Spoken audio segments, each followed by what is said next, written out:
2011, a little-known love letter to the NES titles of yesteryear hit Kickstarters and ushered in a wave of retro gaming still felt to this day.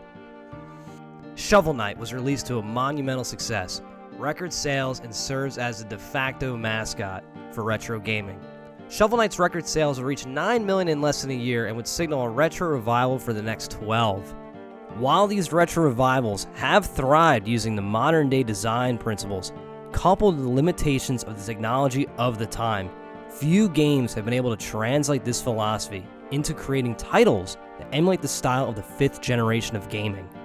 The clock says party time! Lasting from 1993 to 2001, this early polygonal 3D journey has failed to kindle the same level of affection as the 3rd and 4th from the mid-1980s to the early 90s. But a newly released title serves as a modern-day masterpiece that not only bucks the trends stemming from indie creators today, but also from the greedy, hand-holdy AAA developers, while at the same time feels like a game out of time, ushering in a completely new wave of early nostalgia for the late 1990s PS1 time period. I am of course talking about Konami's hit new title, Silent Hill.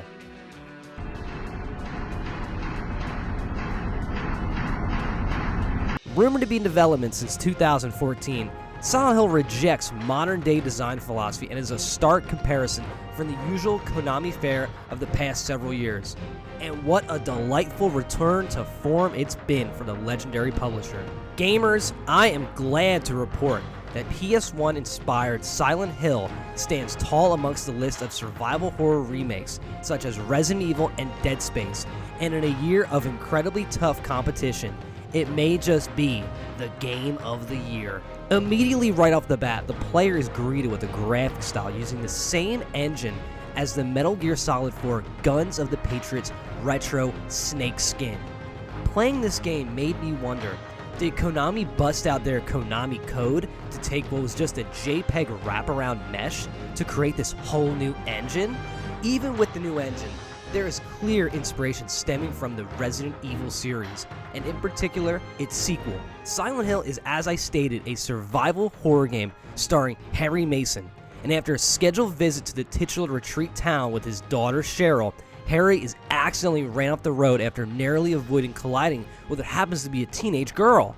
He wakes up in a small cafe with his daughter missing and no leads.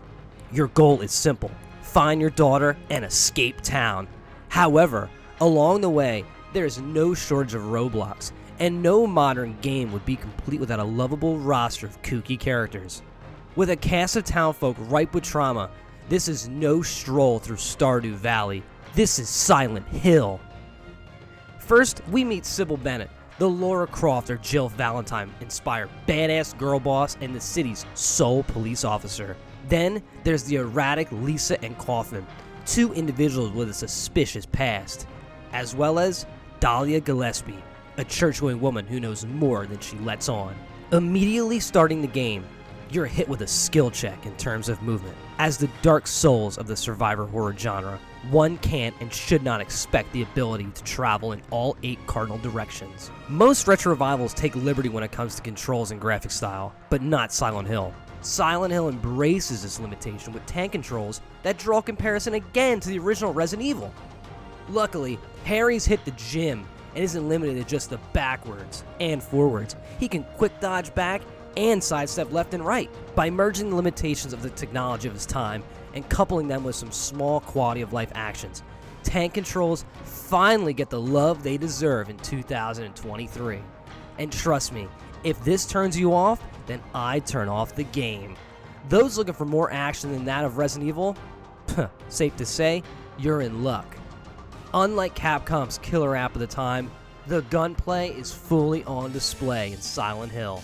With a total of 8 weapons, Silent Hill goes for quality over quantity. From the strong kickbacks stemming from the .22 rifle, or the handheld shotgun, or even the cold red steel, the industrial hammer, the weapons have a certain weight to them that can really be felt. The creatures drop with a dramatic thud and a momentum in the same way a real creature would die mid-attack. These aren't enemies that are murdered dead in their tracks and flicker away to despawn. These are monsters that need to be delivered and ended with a swift kick. This not only was a surprise to me, as this was a massive change from the PS1's early days, and even from modern AAA titles. From Call of Duty to its canned death animations, to Starfield's lack of gravity in its environment, traditional AAA titles could learn a bit from Silent Hill. While the horror is mostly on display, with a creepy atmosphere overwhelming the town, Harry is fully equipped for any combat scenario. While the game itself takes cues from survival horror titles by preaching its limited ammo economy, any expert player will reach the end of the game with more than enough ammo to power their way towards the end credits. Just a tip towards the end. Taking a cue from Return of Monkey Island in the point-and-click genre, you can easily reach a fail state by failing to hoard your rifle shots, with the endgame boss requiring a full 22 blasts to finish it off. And the bosses are excellent indeed, with a full-blown rogues gallery that really cements Harry Mason as one of gaming's new premier badasses. Fighting through the 7 deadly sins of Silent Hill will see you cross paths with the Bolivian alligator, the moonlight butterfly, and the Arrakis sandworm. If there was one complaint, it was that the health of these enemies left much to be desired. With such an emphasis on combat, at very few times on my easy mode run did I feel that the game's AI was truly testing my skills as a gamer. What will be tested is your navigational abilities. Sorry, Silent Hill isn't here with a waypoint or an always-on display minimap.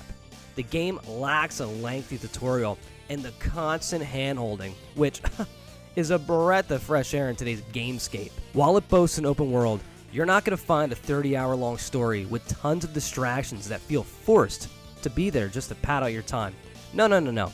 Silent Hill is much more akin to the 2001 ghost-capturing classic Fatal Frame, with a set amount of explorable buildings and plenty of backtracking that you'll definitely need a sharp mind to excel at without getting lost or confused. The open world of Silent Hill is ready for you to explore and to get lost in.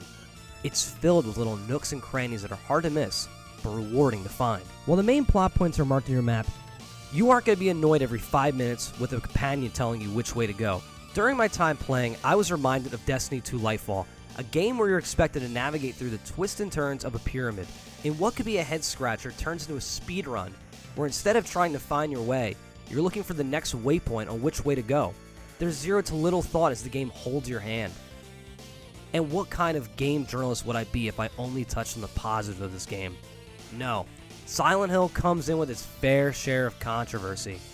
Konami made the bold choice to take the game's 90's emulation to a near perfect level, down to the 2-minute-long loading screens. This has received a fair amount of kickback from fans, saying that these are, quote, waste of time and taking away from the content. But personally, I could not disagree more. I admire Konami's dedication to the gimmick. The grainy loading screens take you back to a time when milk cost 25 cents, and the hottest tech on the market was a Nokia flip phone. The hottest thing on the street these days? The cool LG phones from Verizon Wireless. All in all, Silent Hill did not disappoint.